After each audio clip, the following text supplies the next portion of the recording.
o a la mujer. En cambio aquí sí nos habla de un hijo que se va, un hijo que sabe dónde está el camino. En las otras fue el pastor, aquí no va el padre a buscarlo, si ustedes se dan cuenta, porque el hijo conocía el camino, porque el hijo estaba bajo la protección del padre. El hijo conocía el camino, esa es la gran diferencia. ¿Y por qué estaba dando Jesús esta parábola?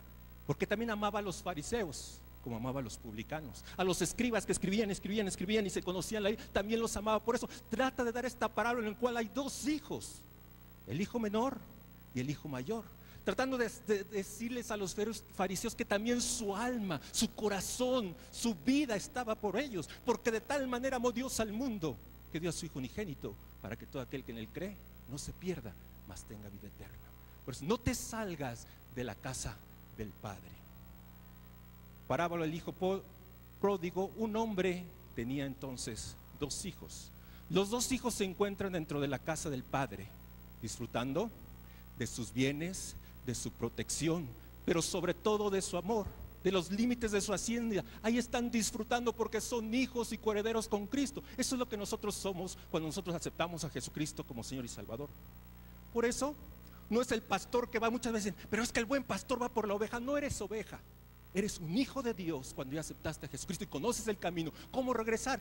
Vamos a ver más adelante que cuando tú vienes caminando, entonces el Padre se mueve a misericordia y te está esperando y corre a encontrarte. Pero el primer paso, me levantaré e iré a mi Padre. En la casa del Padre hay protección. El que habita bajo el abrigo del Altísimo morará bajo la sombra del Omnipotente. Eso es lo que hay en esa protección. Diré yo al Señor: esperanza mía, castillo mío, mi Dios en quien confiaré. En los límites de la hacienda hay protección, pero es importante la bendición que nosotros tenemos en los límites de la casa del Padre.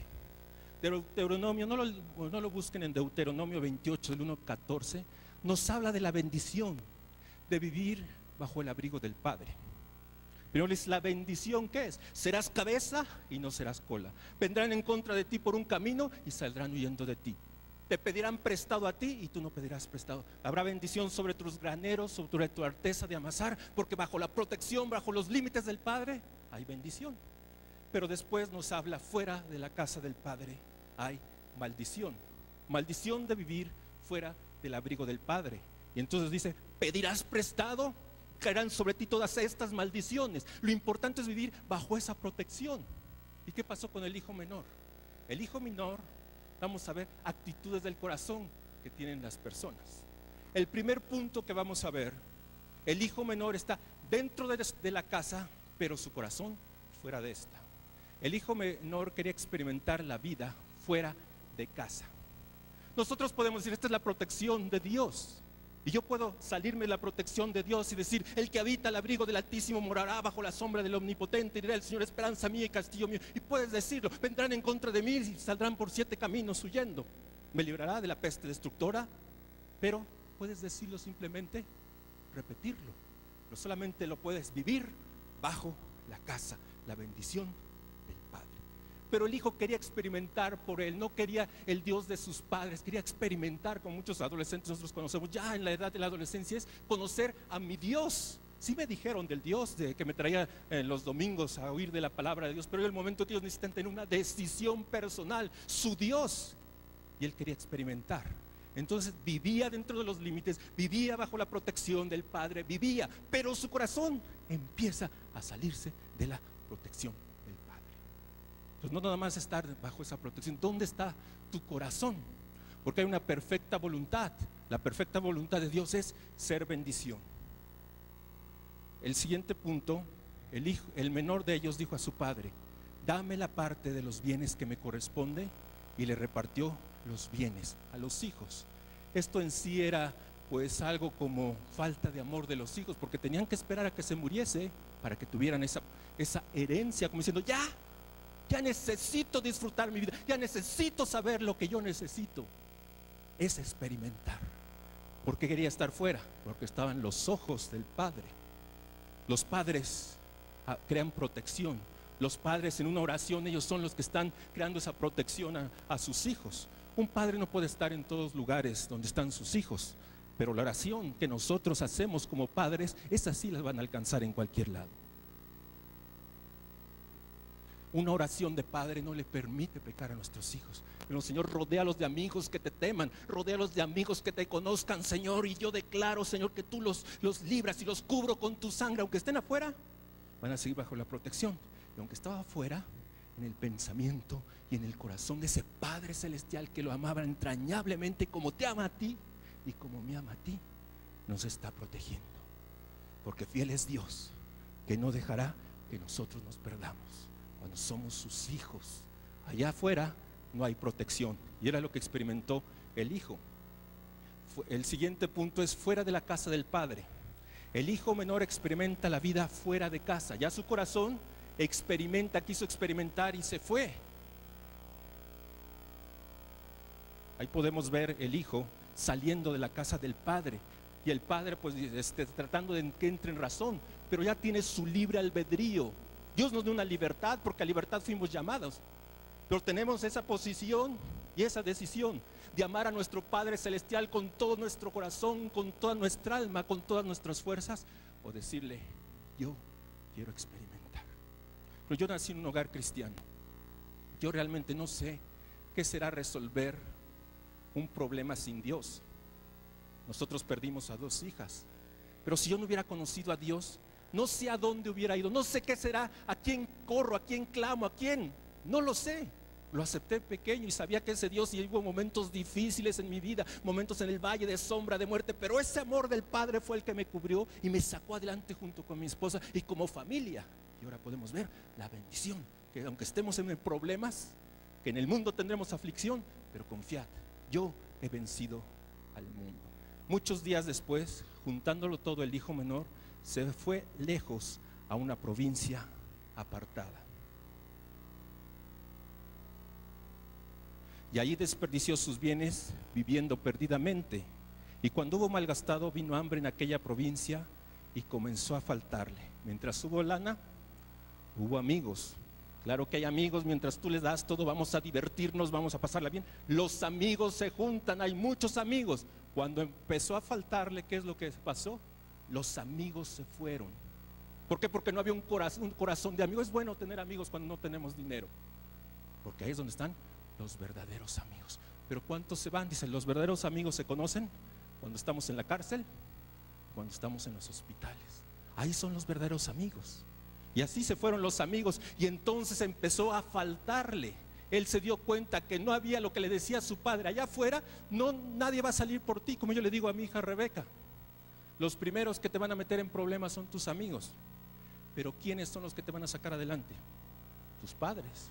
Y era lo que nosotros les aconsejábamos a los jóvenes y a los adolescentes. Te pueden decir muchas cosas, pero el que va a sacar la cara por ti si estás en la cárcel, si tienes un problema, es tu papá, es tu mamá, porque es tu familia, porque tú les dueles, eres parte de ellos, eres parte de sus entrañas. Eso es amor tan fuerte que solamente se experimenta cuando ves un bebé, por ejemplo, a las 5 de la mañana, ¿verdad? Y estás dormido y empieza: párate tú, no me paro yo. Y ahí se paran.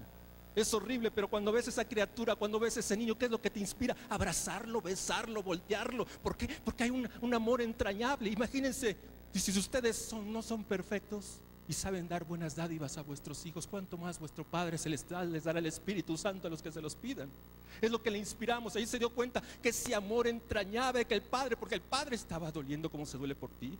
El Padre estaba allá afuera clamando que regrese mi hijo, pero no iba por él, porque el hijo sabía el camino de regreso, pero solamente como el Padre Celestial, su dirección, su amor y su justicia era la que le iban a hacer venir, porque la palabra del Señor es perfecta, que convierte al alma. El testimonio del Señor es fiel, que hace sabio al sencillo.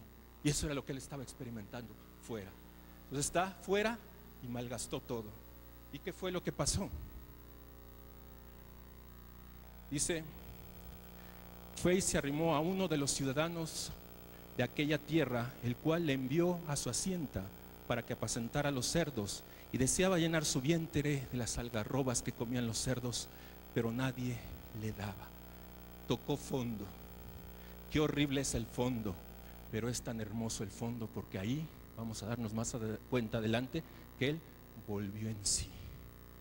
Los cerdos era lo peor en lo que podía caer un judío, porque ni siquiera podían comer el cerdo porque era inmundo para ellos. Ahora, cuidar un cerdo Era lo más bajo de la sociedad. Hasta en los egipcios lo más bajo que podía haber en la sociedad era ser un cuidador de cerdos. Y eso es el trabajo que él encontró, cuidador de cerdos. Dice que mientras estaban comiendo los cerdos le dio hambre. Y el siguiente punto: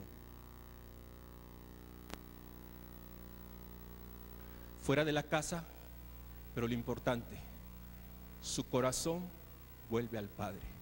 El hijo menor experimenta la nostalgia de su hogar. ¿Cuál es la nostalgia? Lo importante. Y volviendo en sí dijo: ¿cuántos jornaleros en casa de mi padre tienen abundancia de pan y yo aquí perezco de hambre?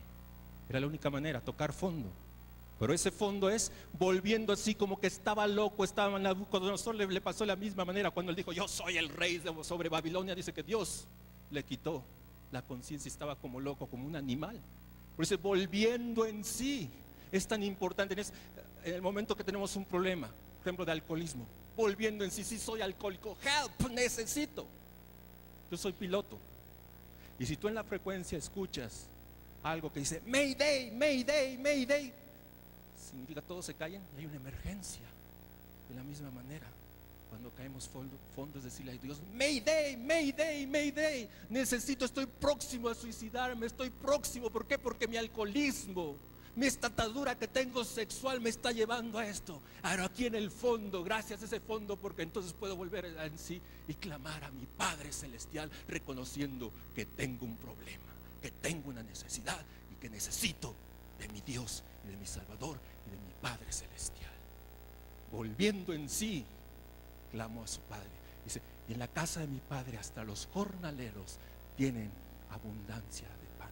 En los límites, hasta el más bajo no tiene esta necesidad, porque el corazón de mi Padre le importa el salario del, no importa qué obrero sea, quiere que haya alimento ahí en su casa. Volviendo en sí, el siguiente punto, entonces toma una decisión. Regresa a la casa donde siempre debió estar su corazón. Lo importante es regresar. El hijo menor experimenta el amor y el perdón del padre, pero primero regresa. ¿De qué me sirve darme cuenta, volver en sí? Pues sí, estoy mal y aquí me quedo mi orgullo, a lo mejor mi dolor. No, dice, se levantó, regresó, tomó una acción. Este es el día de tomar acciones correctas. Porque ¿qué es lo que quiere Satanás? Matarte, hurtarte, destruirte ahí en ese fondo. ¿El fondo qué? Que te quites la vida muchas veces, que hagas tonterías que te van a llevar a condiciones horribles, o ya la misma vida es quedada ahí. Pero dice que, tomando en sí, regresó, se levantó, tomó una acción. Me levantaré e iré a mi padre y le diré: Padre, he pecado contra el cielo y contra ti. Ya no soy digno de ser llamado tu hijo, hazme como uno de tus trabajadores. Entonces me levantaré e iré ¿a quién? A mi padre. Y un reconocimiento: Padre, he pecado contra el cielo y contra ti. No soy digno de ser llamado tu hijo. Eso es lo importante.